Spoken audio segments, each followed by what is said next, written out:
Bonjour mes amis, voilà, je profite réellement de cette opportunité, de cette aubaine, car il y avait un élève surveillant qui est venu me voir. Il m'a posé quelques questions, comment ça se passe, le métier, j'étais un ancien surveillant.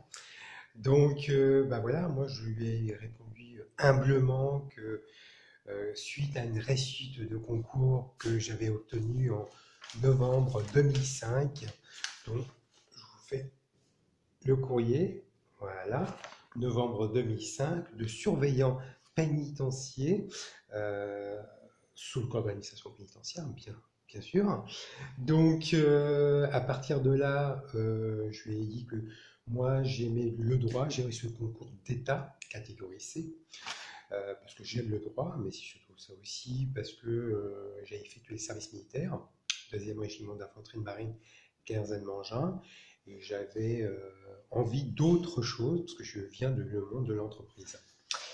Et puis, suite à ça, donc je lui avais dit vraiment toute mon admiration et ceux et celles qui embrassent ce métier, réellement qui embrassent ce métier de surveillant, c'est une opportunité, il faut être fier. Il faut être fier, pourquoi? Parce que vous avez reçu un concours d'État, déjà dans un premier temps, mais vous allez aussi, surtout et réellement, aller dans une école, l'école de l'administration pénitentiaire à Agen. C'est une très très belle institution, institution régalienne, ministère de la Justice. Donc, dans un cadre vraiment, je dirais, chaleureux, vraiment, c'est une belle région, le Lot-et-Garonne, mais aussi, c'est une belle ville, Agen.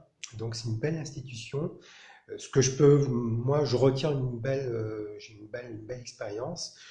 C'est surtout ça, c'est vraiment une belle expérience, mais surtout fier. Fier, pourquoi? Parce que déjà dans un premier temps, c'est surtout parce que j'aimais le droit. J'ai été vraiment réellement séduit pas par la servitude, mais aussi le fait de servir, apprendre le métier. Voilà, surtout apprendre le métier du droit. Et c'est ce qui m'a vraiment bien plu. Et surtout, ceux et celles qui ont réellement embrassé ce métier-là, soyez ponctuels, je dirais au campus, à l'ENAP. Soyez aussi curieux. Posez des questions à vos supérieurs hiérarchiques. Quand vous êtes élève surveillant, ça c'est important. Posez des questions à votre supérieur hiérarchique. Aussi, vous allez rencontrer à l'ENAP gérer des personnes de tous horizons. J'ai fréquenté des personnes de tous horizons, des chefs d'entreprise, des anciens chefs d'entreprise, des anciens commerciaux comme moi, qui voulaient réellement s'investir dans la fonction publique d'État régalienne. Et surtout poser des questions aussi à vos professeurs, professeurs de droit, professeurs aussi je dirais, dans la self-défense. J'ai été au dojo, j'ai vraiment pratiqué du self-défense. Je me rappelle très très bien. Et puis surtout, être actif, attentif, collégialement. Moi, j'ai participé à des colloques au sein de l'ENAP, au sein de l'ENAP, au campus, surtout sur le domaine du pénal, de la justice, et poser des questions. Moi, j'étais toujours devant l'ENAP, j'y ai devant à l'amphithéâtre. Donc voilà, poser des questions. Et puis, il y a aussi, il n'y a aucune malice, hein. J'ai vraiment aucune malice, réellement. C'est surtout vraiment mettre un focus, je dirais, je dirais, dans la fonction publique d'État. Moi, quand je le dis, c'est récurrent, réellement récurrent. Moi, je viens dans le monde de l'entreprise, des hommes et des femmes, je dirais, remplissent des objectifs atteints tenus dans un cadre légal qui est la législation du travail. Et surtout, dans la fonction publique d'État régalienne, là, c'est pas récurrent, on remplit des missions régaliennes. Et lorsque j'étais surveillant pénitencier stagiaire à Émalement-les-Croisettes, comme je vous avais bien précisé, c'est surtout, et là je prends des précautions vraiment oratoires, mais vraiment oratoires, parce que bon, là déjà dans un premier temps, j'ai été agressé et bizuté, agressé premier temps, et bizuté par des policiers.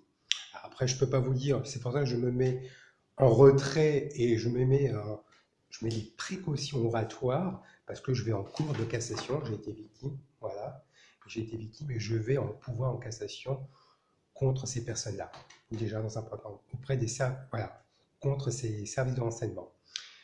Et puis, deuxième temps, je n'ai jamais été évalué et noté par mes supérieurs hiérarchiques. Alors, je parle de la part d'Olivier Rayon, le directeur de la Allemand, chef de détention Madame Bartel et directrice adjointe Audrey Marcoux. Alors, je trouve que c'est beaucoup, c'est beaucoup. Pour ma part, c'est trop. Je reviens dans ma région d'origine, je travaille, je demandais qu'à bosser sur des postes à profil. Quartier arrivant, c'est pas fou, hein. Quartier arrivant. Il y a certains policiers qui étaient réfractaires à me voir sur ce poste-là. Ils voyaient un franco-marocain berbère, ils disent merde. Et pourtant, j'ai effectué les services militaires. Il y a une certaine déontologie, il y a une certaine devoir de réserve, il y a un professionnalisme. Donc, j'ai tourné sur des postes style parloir côté famille, parloir côté détenu, donc fac-mestre. Donc voilà, je prends quand même des précautions oratoires. Je me permettrai même pas vraiment, je dirais, d'insulter la fonction. Donc voilà, je le dis avec une certaine gravité, mais une certaine sincérité. Vraiment, c'est l'intégrité. C'est vraiment, vraiment par mesure de devoir de réserve. Donc voilà, il y a deux choses.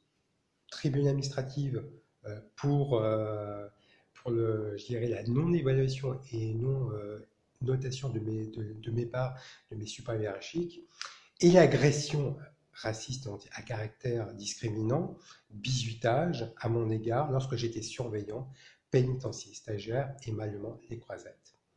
Voilà, je voulais vraiment remettre un focus et réellement suite à un échantillon qui m'a vraiment posé cette question-là. Je dis voilà comment ça se passe, comment ça s'est passé. Il faut être toujours vigilant, toujours prendre un avocat. Moi, l'erreur que j'ai été, je le reconnais, ne pas avoir pris un avocat spécialisé dans le droit public. Voilà, ni plus ni moins. Voilà, chat échaudé, crâne froide. Ça, c'est l'adage que je me prends. Voilà.